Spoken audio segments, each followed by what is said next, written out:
नमो विष्णुपादाय कृष्णपृष्ठाय भूतले श्रीमते भक्तिविकास स्वामिनिति नाम्ने नमो विष्णुपादाय कृष्णपृष्ठाय भूतले श्रीमते भक्तिवेदांत स्वामिनिति नाम्ने नमस्ते सारस्वती देवे गौरवाणी प्रचारिणे निर्विशेष शून्यवादी पाश्चात्य दृश्यतारिणे।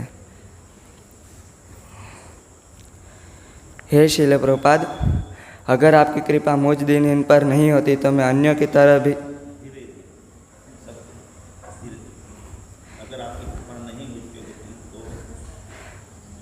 अन्यों की तरह मैं भी अविद्या का भार उठाता और कत्ल खाने में जाता। यह तो आपकी कृपा है जिसके कारण मुझे राधा माधव की सेवा करने का प्रयास कर रहा हूँ।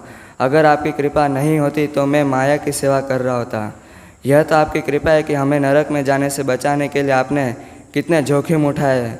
हम पर इतनी असाधारण कृपा करने के लिए हमें सदैव कृतज्ञ रहना चाहिए। हमें इस बात का विशेष ध्यान रखना चाहिए कि श्रील प्रभुपाद के समकालीन किसी और गौड़ीय वैष्णव ने पाश्चात्य देशों में पापी और पतित लोगों के उद्धार के बारे में सोचा भी नहीं था, जैसे श्रील प्रभुपाद ने स्वयं को हमारे लिए न्योछावर कर दिया।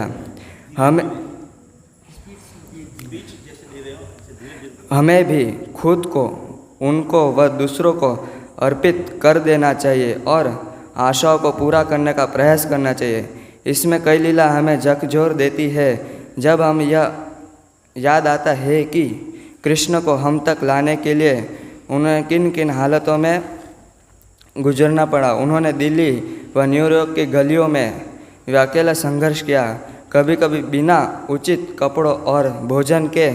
आंदोलन के शुरू करने के बाद श्रील प्रभुपाद को कभी कभी अवज्ञाकारी, अपमानजनक और यहाँ तक कि विद्रोही शिष्यों से भी निपटना पड़ा। कई बार कुछ शिष्यों ने श्रील प्रभुपाद पर अपना प्रभुत्व जमाने को कोशिश की, उनके साथ बहस किया और शेर आम अवज्ञा की। हम इस बात को बोलना या सुनना पसंद नहीं करते, परंतु अतीत में झांक कर देखने पर हमें यह सीख मिलती है कि आदर्श आचार्य अत्यंत अरुचिकर व्यवहार का उत्तर किस प्रकार देते हैं। हमें इस एक विशिष्ट खतरे के बारे में सीख भी मिलती है कि जिसके सामने एक प्रचारक और आध्यात्मिक गुरु को करना पड़ा कि शिष्य अपने गुरु के साथ अपमानजनक व्यवहार भी कर सकते हैं। हम देखते हैं कि किस प्रकार श्रील प्रभुपाद ने कितनी बाधाओं का सामना करने या माया को लगातार चुनौती देने समय आने वाले खतरों का कोई भय नहीं था। एतद्वै संशय कर्तव्यम गुरु निष्कृतम यद्यै विशद भावेन सर्वार्थमात्म गुरु। यह वास्तव में सभी सच्चे शिष्य का कर्तव्य है कि अपने आध्यात्मिक गुरु का ऋण चुकाने के लिए अपने शुद्ध हृदय से अपनी धन संपत्ति और यहाँ तक कि अपना जीवन तक अर्पित कर दे। श्रील प्रभुपाद कहते थे, तुम्हें ऋण चुकाने की आवश्यकता नहीं है, मैं तुम्हें कुछ नहीं दे रहा, यह तो कृष्ण की संपत्ति है, तुम कृष्ण को चुकाओ। हरे कृष्ण मंत्र का जप करो और ऋण उतर जाएगा। कोई ऋण नहीं चुका सकता, इसके लिए हमेशा आभारी बने रहना ही उचित है। यह ठीक है, हरे कृष्ण मंत्र का जप करो। यदि तुम अपने को मेरा ऋणी महसूस करते हो तो तुम्हें भी मेरी तरह पूरी शक्ति से प्रचार करना चाहिए।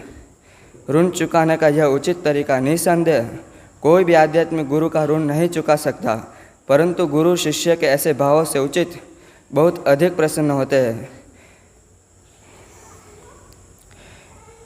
दृढ़ और लक्ष्य एक होते हैं। हमारा एकमात्र काम गुरु को प्रसन्न करना है। हरे कृष्ण।